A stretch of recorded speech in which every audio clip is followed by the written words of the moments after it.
संयुक्त किसान बागवान मंच ने हिमाचल के ऊपरी हिस्सों में विभिन्न विचारधारा से जुड़े किसान बागवान संगठनों को एकल हकों की लड़ाई के लिए जागरूक करना शुरू कर दिया है।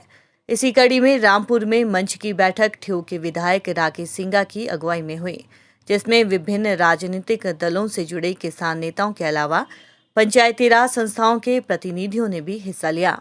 बैठक में सेब के गिरते मूल्य को लेकर चिंता जाहिर की गई। उन्होंने आरोप लगाया कि कुछ बड़ी कंपनियों की साजिश से सेब पर संकट आया है। उन्होंने इसके लिए एक होकर लड़ने की किसानों से अपील की। किसान नेताओं ने जम्मू कश्मीर की तर्ज पर सेब का समर्थन मूल्य ABC ग्रेड पर आधारित करने की मांग की है।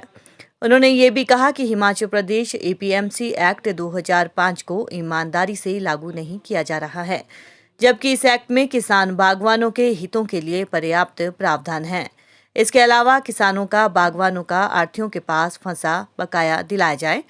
प्रदेश में लगाए गए CA मालिकों को सरकार से हुए शर्तों के आधार पर अपने उत्पाद इसमें रखने की छूट दी जाए। जिला परिषद सदस्य त्रिलोक भलूणी ने बताया कि सभी विचारधाराओं से जुड़े लोगों का जो किसान बागवान है, उनकी एक सभा बुलाई गई है, जिसमें किसानों के साथ हो रहे अन्याय को लेकर चर्चा हुई। उन्होंने बताया कि ये बैठक हर क्षेत्र में की जा रही है। सेब को पहले ही प्रकृति की मार झेलनी पड़ी थी, उसके बाद अब आढ़तियों ने बागवानों की कमर तोड़ी है। किसानों को एक होकर लड़ने की जरूरत हो गई है।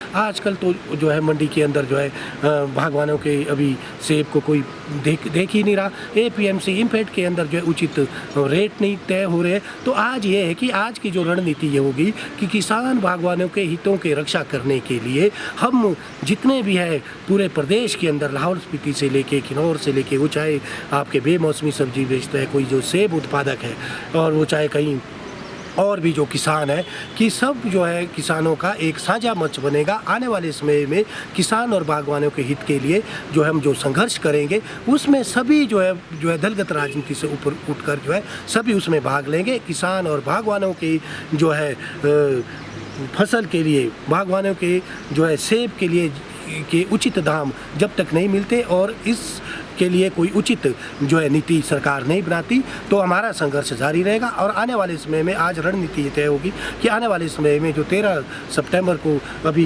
प्रॉपर जो है ये नहीं हुआ कि 13 सितंबर के जो है उस जो है आंदोलन को हमें कैसे सफल बनाना है, ताकि जो प्रदेश सरकार किसान और बागवानों के हितों की रक्षा करने के लिए बाध्य हो। Thank you. ठियोग के विधायक राकेश सिंघा ने बताया कि आज की तारीख में सेब उत्पादक पीड़ा से गुजर रहा है। जो सेब वो मंडियों में ले जा रहे हैं, लागत उसको नहीं मिल पा रही है। जो कानून भी बने हैं वो भी नियंत्रण करने में सरकार और सरकारी तंत्र असफल है। बोली मंडी में क्या होती है और क्या पर्चे में बन रही है, क्या भाड़ा है, क्या उतारने का है।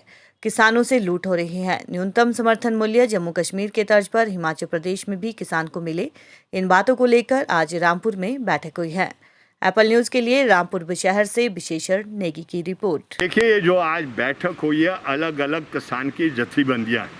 आप जानते हैं कि हिमाचल प्रदेश में जो किसानों के संगठन है बहुत कमज़ोर है, और हालात ये हो गए हैं कि जो कानून है वो भी लागू नहीं कर पा रहा है, किसान बटा हुआ है। और इसलिए एक प्रयत्न किया गया है कि हिमाचल प्रदेश में संयुक्त किसान मंच के नाम पर जो अलग अलग धाराएं हैं उनको इकट्ठा किया गया है, और उसका फैसला है कि जो 11 सूत्र मांग पत्र है उस पर 13 तारीख को ये SDM महोदय के ज़रिए हिमाचल प्रदेश की सरकार को भेजा जाएगा, और उसके बाद बड़ी तैयारियां की जाएगी, और देश के आंदोलन के साथ भी इस आंदोलन को जोड़ने का एक प्रयत्न किया जाएगा।